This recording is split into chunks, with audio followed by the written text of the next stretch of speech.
Hello बच्चों, आज हम पढ़ रहे हैं कक्षा चौथी की हिंदी की पाठ्य पुस्तक झिलमिल का पाठ नंबर 14 जादू का दीपक। अलादीन और उसकी माँ बहुत निर्धन थी। उनका निर्वाह कठिनाई से होता था। किसी दिन तो उनके पास खाने के लिए कुछ भी नहीं रहता था। एक बार ऐसा हुआ कि अलादीन दिन भर काम ढूंढता रहा। दिन भर यानी पूरा दिन, परंतु उसे कोई काम न मिला। संध्या को वह थका हारा घर पहुंचा तो माँ ने बताया कि घर में अब चावल दाल थोड़ा ही बचा है। संध्या संध्या क्या होती है बच्चों? शाम। शाम के समय जब वो घर पहुंचा तो उसकी माँ ने उसे ये सब बताया।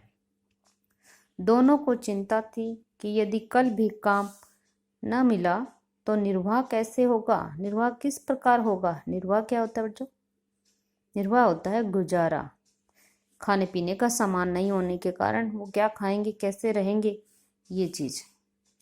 तभी दरवाजा खटखटाने की आवाज आई। दोनों चौंक पड़े, कहीं कोई अतिथि न हो। अतिथि यानी मेहमान, मेहमान ना हो। अलादीन ने दरवाजा खोला तो सामने एक वृद्ध व्यक्ति को खड़े पाया। वृद्ध यानी बूढ़ा, बूढ़े व्यक्ति को खड़े पाया। वृद्ध व्यक्ति ने पूछा, क्या मुस्तफा दर्जी का घर यही है?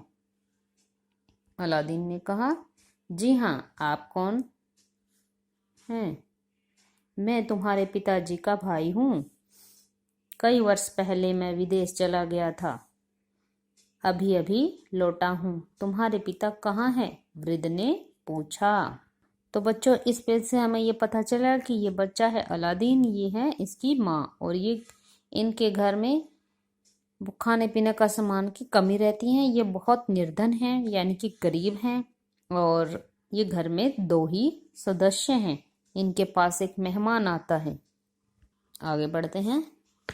अलादीन की माँ ने उत्तर दिया, उनकी मृत्यु हुए कई वर्ष हो गए। मृत्यु यानी कि मौत हुए। बस यही एक बेटा है। घर की हालत भी बहुत खराब है। घर की हालत खराब है मतलब बच्चों, यानी कि उनके पास खाने पीने के लिए सामान नहीं है, वो बहुत गरीब हैं। वृद्ध ने कहा, अब चिंता की कोई बात नहीं है बेटा अलादीन, यह लो पैसे और बाजार से कुछ खाने को ले आओ। उस रात सबने भरपेट खाना खाया और सोने के लिए अपने अपने बिस्तर पर चले गए। सोने से पहले परस्पर बातचीत करते हुए मुस्तफ़ा के भाई ने बताया कि मैं खूब धन कमा कर लाया हूँ और आपके साथ ही रहूँगा। यहाँ बच्चों एक शब्द आया परस्पर। परस्पर यानी कि एक दूसरे से। यहाँ लिखा है सोने से पहले परस्पर बातचीत करते हुए, यानी कि एक दूसरे से बातचीत करते हुए मुस्तफ़ा के भाई ने बताया था कि मैं खूब धन कमा कर लाया हूँ और अब आपके साथ ही रहूँगा। हाँ, कल प्रातः अलादीन को किसी काम से बाहर ले जाऊँगा। हम लोग संध्या होने से पहले लौट आएंगे। प्रातः यानी सुबह, सुबह ले जाऊँगा, और संध्या होने से पहले, संध्या यानी शाम होने से पहले।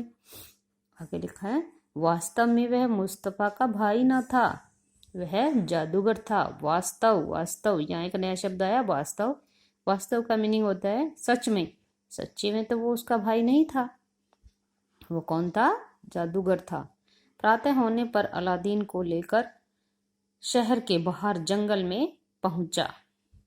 वहां एक गुफा थी जिसका मुंह एक भारी पत्थर से बंद था। दोनों ने मिलकर पत्थर को हटाया। वृद्ध ने भीतर एक रास्ता दिखाते हुए कहा, तुम नीचे उतरकर सीधे अंदर चले जाओ। वहां एक दीपक पड़ा होगा, उसे उठा लाना। अलादीन गुफा के भीतर चला गया। भीतर एक कोठरी थी। कोठरी क्या होती है बच्चों? गुफा के अंदर एक छोटा कमरा था, अंधेरा कमरा था। वो उसको वहां दिखाई दिया, जिसमें घुसते ही उसकी आंखें चौंधिया गई। चौंधिया गई यानी कि जैसे हमारे आंखों पर कई बार अचानक से हम कहीं अंधेरे कमरे में जा रहे होते हैं और एकदम से तेज लाइटें आंखों में लगती हैं, तो उसे कहते हैं आंखों का चौंधिया जाना, एकदम दिखाई ना देना, हक्का बक्का रह जाना। वह आश्चर्यचकित हो इधर उधर देखने लगा। कोठरी हीरे मोती और तरह तरह के रत्नों से भरी हुई थी। अलादीन ने उनमें से कुछ रत्न उठाकर अपनी जेब में भर लिए और कुछ अपनी झोली में डाल लिए। इतने में उसे अपने चाचा की आवाज़ सुनाई दी, जल्दी से दीपक मुझे पकड़ा दो। अब अलादीन का ध्यान दीपक की ओर गया। वहीं गुफा में एक पुराना दीपक पड़ा था जिस पर धूल जमी हुई थी। अलादीन ने दीपक उठाया और गुफा के द्वार पर आ पहुंचा। द्वार यानी दरवाजा। गुफा के दरवाजे पर आ गया।